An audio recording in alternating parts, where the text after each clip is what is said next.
Hi అండి. అందరూ ఎలా ఉన్నారు? అందరూ బాగున్నారా? సో ఈరోజు నేను బ్రోకలీ పప్పుతో వచ్చేసాను. ముందుగా కందిపప్పు వేసుకోవాలి.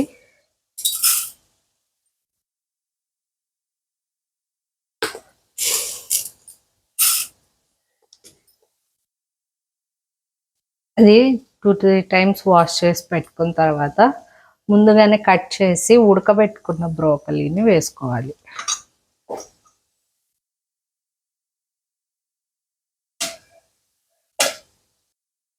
కట్ చేసి ఉడకబెట్టుకొని వేసుకోవాలి. దీంట్లోకి ఒక ఉల్లిపాయ వేసుకోవాలి,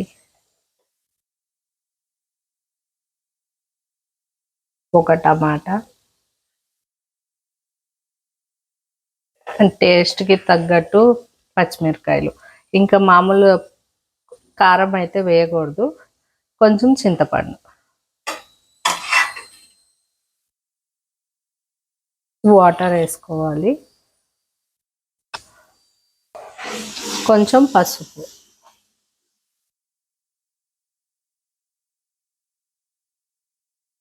అంతే అండి. మనకి కావాల్సిన అన్ని విజిల్స్ అయితే పెట్టుకోవాలి. మామూలు పప్పుకి ఎన్ని విజిల్స్ అయితే పెడతారో అన్ని విజిల్స్ అయితే పెట్టుకోవాలి. సో పప్పు అయితే రెడీ అయింది. ఇప్పుడు దీంట్లో తాలింపు పెట్టుకోవాలి.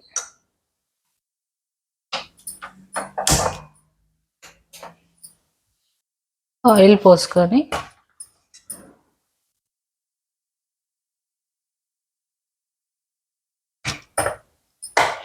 ఆయిల్ హీట్ అవ్వాలి.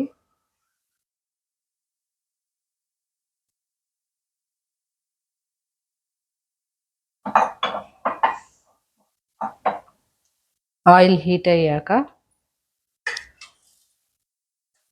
4 వెల్లుల్లిపాయ రెబ్బలు దంచి పెట్టుకోవాలి.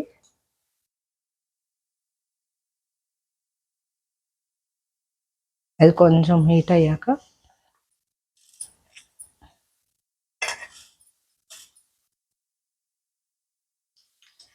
ఆవాలు, జీలకర్ర,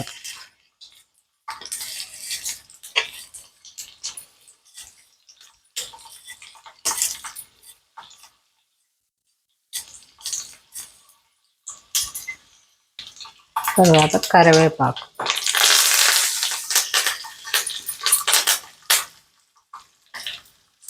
2 ఎండుమిరపకాయలు,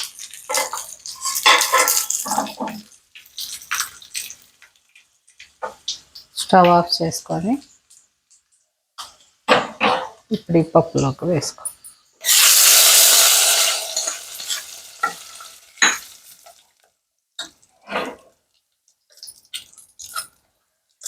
అంతే, ఎంతో టేస్టీగా అయినయే బ్రోకలీ పప్పు రెడీ అయిపోయింది. మీరు ట్రై చేయండి. ట్రై చేసి ఎలా ఉందో నాకు కామెంట్ సెక్షన్లో పోస్ట్ చేయండి. Okay friends, bye. నచ్చితే లైక్ చేయండి, షేర్ చేయండి, సబ్స్క్రైబ్ చేసుకోండి. బాయ్.